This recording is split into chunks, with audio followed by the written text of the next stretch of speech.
You want to support Roland Martin Unfiltered? Be sure to join our Bring the Funk fan club. Every dollar that you give to us supports our daily digital show. There's only one daily digital show out here that keeps it black and keep it real as Roland Martin Unfiltered. Support the Roland Martin Unfiltered daily digital show by going to RolandMartinUnfiltered.com. You can make this possible. A update in the Kyle Rittenhouse case. Now in Kenosha, Wisconsin, a judge denied requests to arrest and increase the bond for Kyle Rittenhouse, even after the 18-year-old is accused of killing 2 men and wounding another during a protest held for Jacob Blake. Changed his address. Prosecutors argued that Rittenhouse violated his bail by moving without updating the court. But since he has been present for every hearing while out on bail and has not violated Wisconsin law, the judge said he does not have the authority to issue an arrest warrant for Rittenhouse. Michael, this is insane.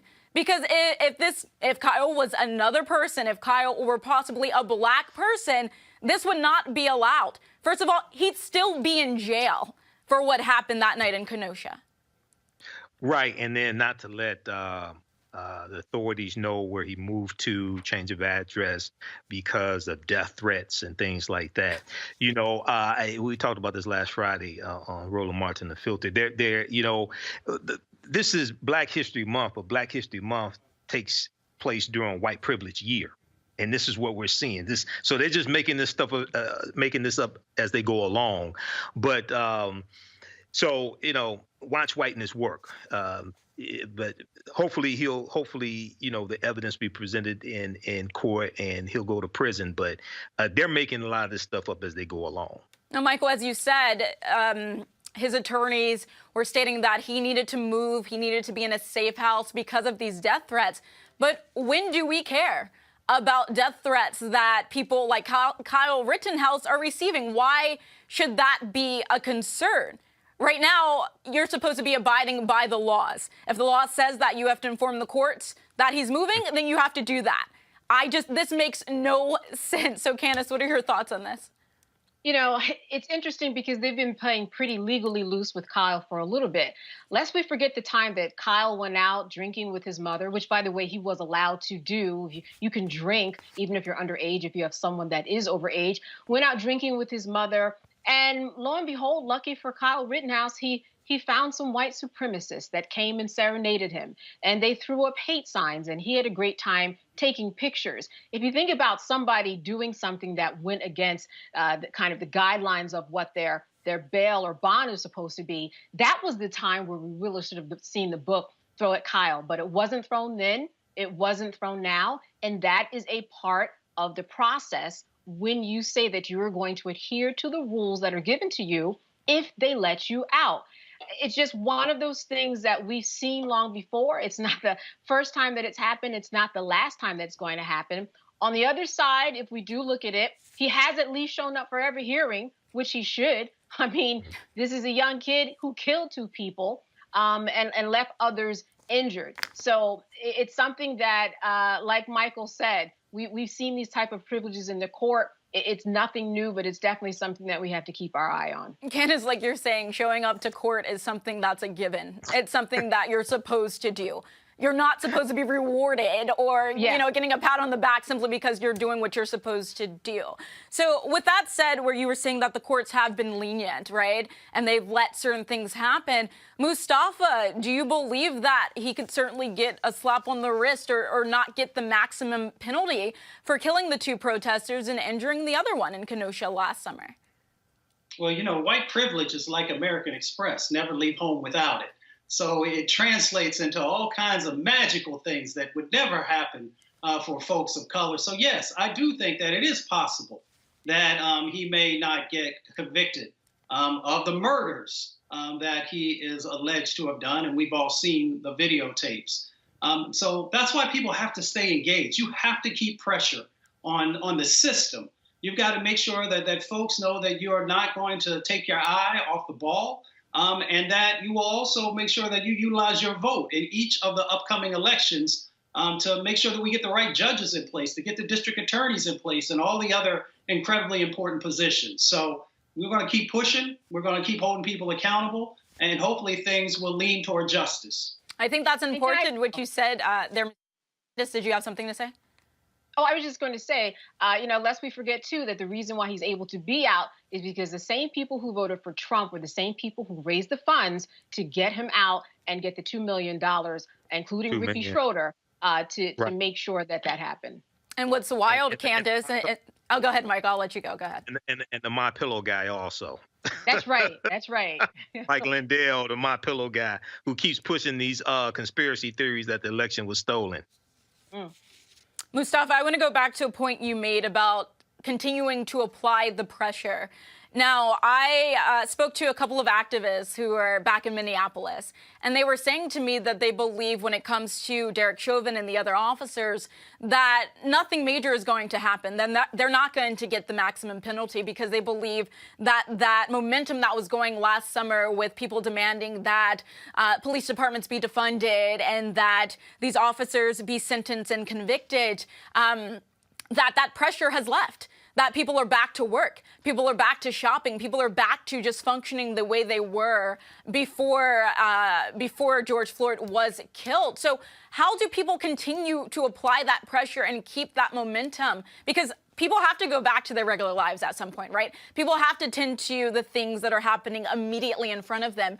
But how can people, especially in the Black community, continue to keep up with it so that those in power, right, so that the judges, the attorneys, law enforcement know that the Black community is not given up and they haven't forgotten? Well, we have to utilize our power. Everyone is watching this show on their computer or watching it on their smartphone. So every day you can actually get together, you can make videos that talk about what your expectations are in relationship to what's going on there and many of these other egregious actions that continue to happen. We have to make sure that we're doing that. That pushes the media. The media follows where the energy is and where the flow is. So if we are continuing to call it out, and not just a handful of folks, but you literally have millions of folks or at least tens of thousands of folks who are, calling it out each and every day, then that pushes pressure. And then the other part of it is on the economic side, by making sure that we are understanding whom is supporting these types of, negative things through infrastructure and through also their investments, and then hit them in the pocket. I'm a big proponent of economic boycotts if you can get enough folks focused, and it will get people's attention, and it will keep enough pressure that hopefully then the court system does the right thing. And when it doesn't, we don't give up and we just stop and say, well, that didn't work. You continue in these movements. If you want systemic change to happen, then that means that, you got an everyday life going on, but these actions are actually impacting your everyday life. So you got to carve out a small amount of time to invest. And you got to also support shows, whether on the radio, like the folks who we have on the panel today, or on this show, that every time you are supporting them so that message continues to resonate time and time and time again. All right, Mustafa, and like you said, hitting them in the pockets, that definitely works. Now, Michael, final thoughts on this? Well, I think Mustafa is correct when we talk about economic withdrawal strategies and the different types of economic withdrawal strategies. One, we know that a lot of people are invested in privatized prisons and don't know it. It's through their 401k plans. It's through their pension fund plans. So if we look in the city of New York in June of 2017, city employees of the city of New York withdrew $48 million from privatized prisons. They were invested through like their 401k plan and pension fund plans. Okay. There are different ways we can redistribute the pain, as Dr. King said, April 3rd, 1968. We also know that a lot of people are invested in entertainment companies that finance a lot of these right-wing conservative politicians or et cetera. You can go to FEC.gov, Federal Elections Commission, FEC.gov, Federal Elections Commission for federal elections, U.S. House of Representatives, U.S. Senate, and President. You can look and see which corporations and which people donated to these particular candidates.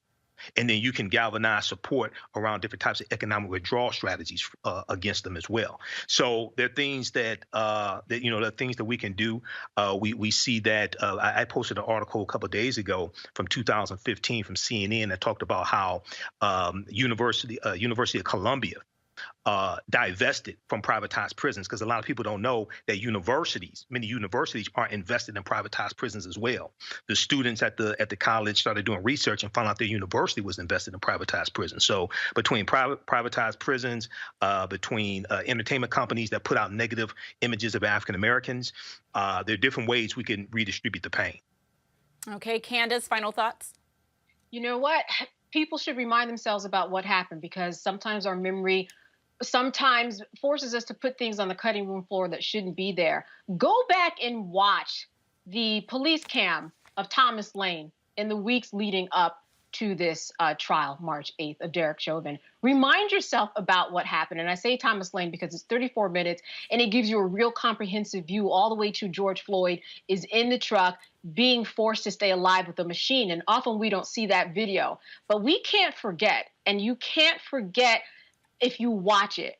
And the more you watch it, the more that you will find yourself involved and force yourself to understand the law, because a lot of things happen and don't happen because we don't know the right questions to ask and we don't have people involved and understand what's going on to even formulate a question. So the more informed you come, the better. I went to the store and someone said to me when I checked out, would you like to make a donation to the NAACP for Black History Month? And I said, now come again. What did you say? Because that's never happened. No one's ever in my years while I was at the mall asked me if I wanted to make a donation to the NAACP while checking out at a store that everybody's heard of. So, I mean, it's going to be little by little, but things will change. All right, folks, back to our Roland Martin Unfiltered video in just one moment. It's time to be smart. When we control our institutions, we win. This is the most important news show on television of any racial background. Y'all put $2, $3, $4, $5, $10, $15, $20, $30 on this and keep this going. What you've done, Roland, since this crisis came out in full bloom. Anybody watching this, tell your friends. Go back and look at the last 2 weeks, especially of Roland Martin Unfiltered. I mean, hell, go back and look at the last 2 days. You've had sitting United States senators today, Klobuchar and Harris. Whatever you have, you can bring to Roland Martin Unfiltered to support it. Please do, because this information may literally save your life. Watch Roland Martin Unfiltered daily at 6 p.m. Eastern on YouTube, Facebook, or Periscope, or go to RolandMartinUnfiltered.com. Support the Roland Martin Unfiltered Daily Digital Show by going to RolandMartinUnfiltered.com. Our goal is to get 20,000 of our fans contributing $50 each for the whole year. You can make this possible. RolandMartinUnfiltered.com.